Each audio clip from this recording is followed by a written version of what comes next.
Assalamualaikum warahmatullahi wabarakatuh. Sebelumnya perkenalkan, nama saya Sukma Sekarsari. Pada video kali ini, saya akan mempresentasikan skripsi saya dengan judul Pengaruh Quick Ratio dan Perputaran Piutang terhadap Return on Asset pada PT Unilever Indonesia Tbk pada periode 2014 sampai dengan 2023. Yang pertama yaitu adalah latar belakang.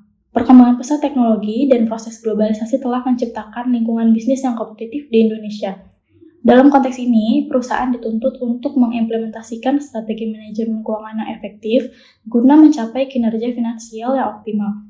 Untuk mencapai tujuan utama perusahaan dalam meraih keuntungan, setiap perusahaan secara aktif melakukan berbagai upaya.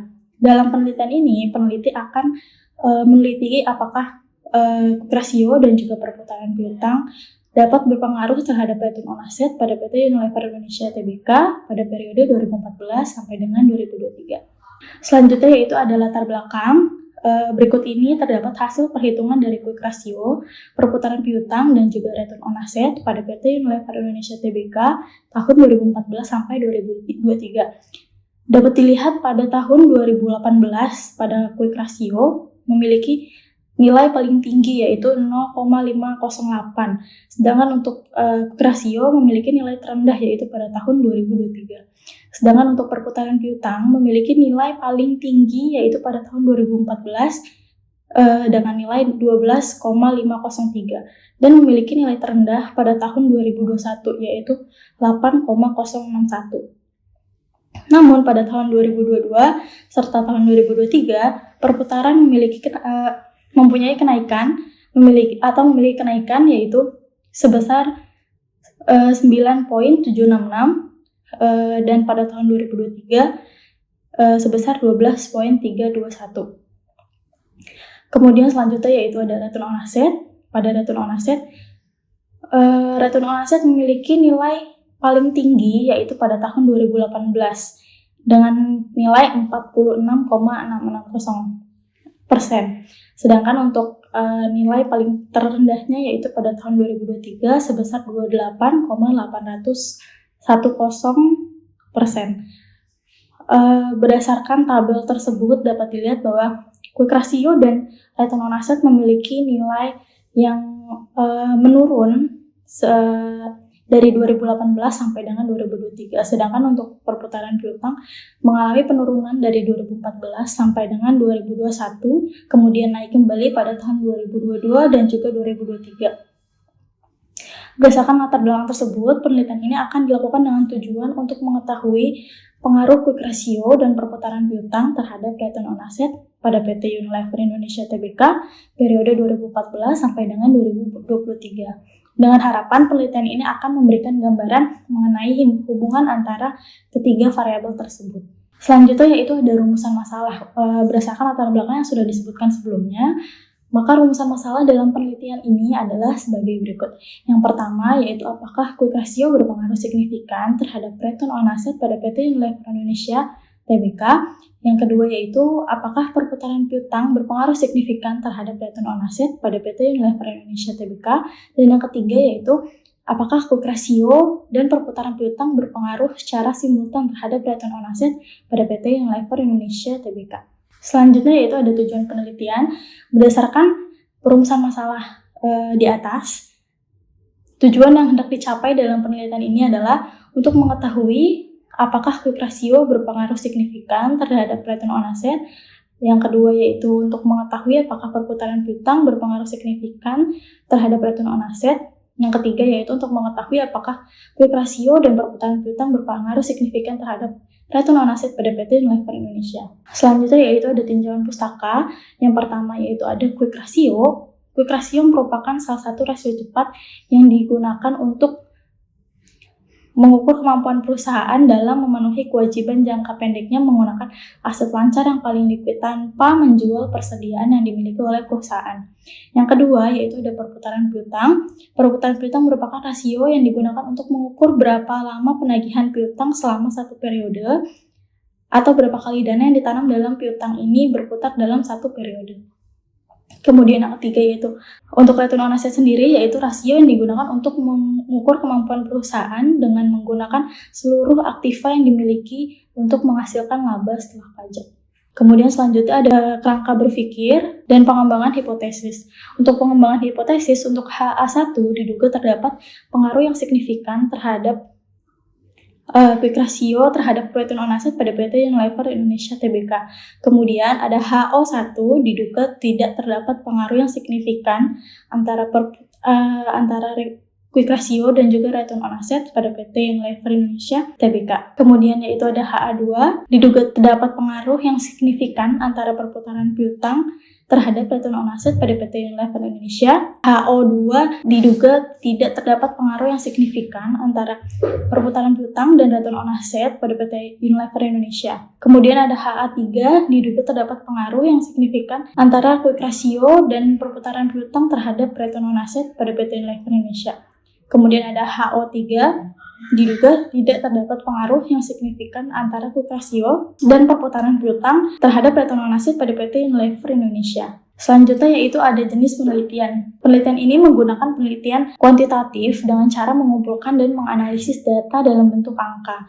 Untuk populasi yang digunakan dalam penelitian ini yaitu adalah laporan keuangan perusahaan, yaitu PT Unilever Indonesia dari tahun 2014 sampai dengan 2023. Sampel yang digunakan yaitu 3 rasio yang sudah sebutkan sebelumnya, yaitu quick ratio, perputaran piutang, dan juga return on asset. Untuk teknik analisis data yang digunakan dalam penelitian ini yaitu analisis statistik deskriptif, yaitu analisis yang berguna menyajikan data secara ringkas dan jelas, menghasilkan informasi mengenai nilai rata-rata, nilai minimum dan maksimum, serta standar deviasi dari sampel data yang dianalisis. Kemudian selanjutnya yaitu ada uji asumsi klasik, yaitu ada uji normalitas, uji multikolinearitas, uji heteroskedastisitas, dan juga uji autokorelasi. Sedangkan untuk uji regresi bergandanya yaitu ada uji koefisien determinasi, uji regresi linear berganda, dan juga uji hipotesis, di mana uji hipotesis ini meliputi uji T dan juga uji F. Selanjutnya yaitu ada sejarah singkat PT Unilever Indonesia. Pada perjalanan PT Unilever Indonesia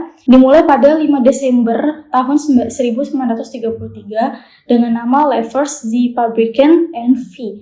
Perusahaan ini mengalami perubahan nama beberapa kali menjadi PT Unilever Indonesia pada tahun 22 Juli tahun 1980 sebelum akhirnya resmi menggunakan PT Unilever Indonesia Tbk pada 30 Juni 1997. Kini perusahaan ini berpusat di Tangerang dan menaungi lebih dari 40 merek dan didukung oleh 9 pabrik yang tersebar di area Jababeka, Cikarang, Rungkut, dan Surabaya. Penting untuk dicatat bahwa sertifikasi halal untuk PT Unilever ini sudah memiliki sertifikasi halal dari Majelis Ulama Indonesia atau MUI. Selanjutnya yaitu ada hasil penelitian. Untuk hasil penelitian yang pertama yaitu ada uji analisis statistik deskriptif. Dapat dilihat pada nilai quick ratio yang didapat memiliki nilai rata-rata 0,4311, sedangkan nilai median yang didapat yaitu 0,434500. Sedangkan nilai tertinggi yang dimiliki oleh quick ratio yaitu 0,508 dan nilai minimumnya 0,335 dengan standar deviasinya 0,49301. Sedangkan untuk perputaran piutang memiliki nilai rata-rata 10,0863 dan juga mediannya 9,7745. Sedangkan untuk nilai tertinggi yang dimiliki oleh perputaran piutang sendiri yaitu 12,503 dan nilai minimumnya 8,061. Sedangkan dan standar deviasi yang dimiliki oleh perputaran piutang yaitu 1,816573.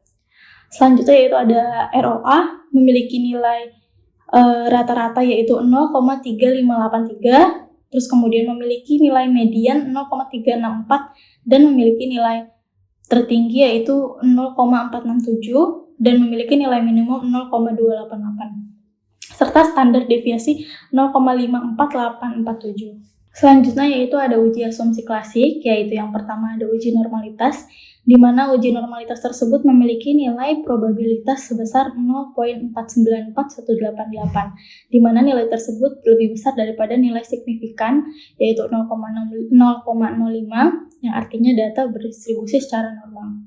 Kemudian selanjutnya untuk uji multikolinearitas, memiliki nilai center FIF yaitu sebesar 1,464122, di mana nilai ini tidak lebih besar daripada 10, yang artinya data tersebut tidak terjadi multikolinearitas. Yang ketiga yaitu uji heteroskedastisitas. Untuk uji heteroskedastisitas ini memiliki nilai probabilitas untuk quick ratio dan juga perputaran piutang yaitu 0,1740 dan juga 0,3625. Di mana untuk kedua nilai tersebut lebih besar daripada nilai batas signifikan yaitu 0,05 yang artinya tidak terjadi heteroskedastisitas pada data. Yang terakhir yaitu ada uji autokorelasi. Untuk uji autokorelasi ini kita bisa lihat pada hasil probabilitas chi-square-nya yaitu 0,9981 yang artinya nilai tersebut lebih besar daripada nilai signifikan yaitu 0,05 yang artinya tidak terjadi autokorelasi pada data tersebut. Selanjutnya yaitu ada koefisien determinasi. Pada uji koefisien determinasi ini pada nilai R² didapat 0,782891. Dapat disimpulkan bahwa 0,782891 atau sama dengan 78,2891% variabel dependen yaitu return on asset dapat dijelaskan oleh variabel independen yaitu quick ratio dan juga perputaran piutang. Sedangkan sisanya sebesar 21,7109% dapat dipengaruhi oleh variabel lain di luar penelitian ini. Selanjutnya yaitu ada uji regresi linear berganda di mana rumus yang didapat yaitu Y sama dengan minus 0,338164 ditambah 1,191084 X1 ditambah 0,018142 X2. Di mana untuk hasil tersebut berdasarkan persamaan yang telah didapat ya, nilai konstanta A memiliki nilai sebesar minus 0,338164 yang menunjukkan bahwa jika variabel X1 yaitu quick ratio dan variabel X2 perputaran piutang memiliki nilai 0, maka nilai pengungkapan Y yaitu return on asset adalah tetap minus 0,338164. Yang kedua yaitu untuk nilai koefisien variabel X1 yaitu quick ratio adalah sebesar 1.91084 yang artinya apabila quick ratio meningkat 1 satuan pada nilai Y yaitu return on asset akan mengalami kenaikan sebesar 1.1911084. Kemudian yang ketiga yaitu nilai koefisien variabel X2 yaitu perputaran piutang sebesar 0,018142 yang artinya apabila perputaran piutang meningkat 1 satuan maka nilai Y yaitu return on asset akan mengalami kenaikan sebesar 0,018142. Uji hipotesis. Untuk uji hipotesis ini ada 2 kali uji yaitu karena ini uji parsial, jadi kita menguji satu-satu ya. Untuk X1 terhadap return on asset, yaitu yang pertama quick ratio terhadap return on asset memiliki nilai T statistik atau T hitung yaitu sebesar 3,041725 dan nilai tabelnya yang didapat yaitu 1.860. Di mana nilai T hitung tersebut lebih besar daripada nilai T tabel ya 3,401725 lebih besar daripada 1.860.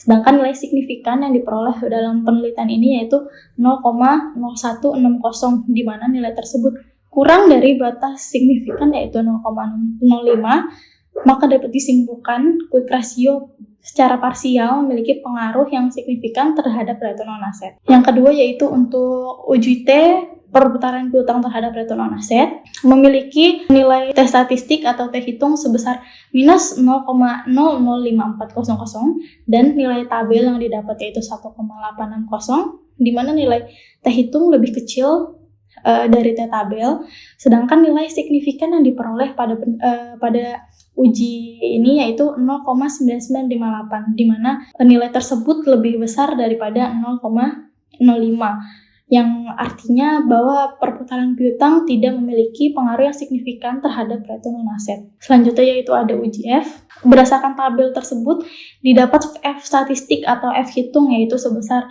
12,62096 di mana F hitung tersebut lebih besar daripada F tabel yang didapat yaitu 4,74.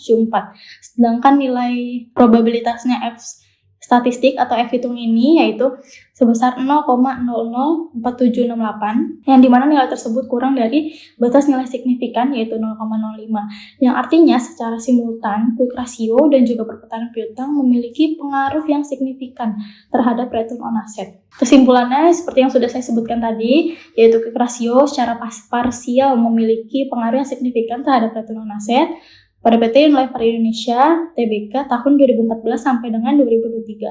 Yang kedua yaitu perputaran piutang secara parsial tidak berpengaruh signifikan terhadap return on asset pada PT Unilever Indonesia Tbk pada periode 2014 sampai 2023. Yang ketiga yaitu quick ratio dan perputaran piutang secara simultan berpengaruh signifikan terhadap return on asset pada PT Unilever Indonesia 2014-2023. Sekian presentasi dari skripsi yang sudah saya buat. Mohon maaf apabila ada salah kata dan juga peribahasa. Kurang lebihnya mohon maaf. Wassalamualaikum warahmatullahi wabarakatuh.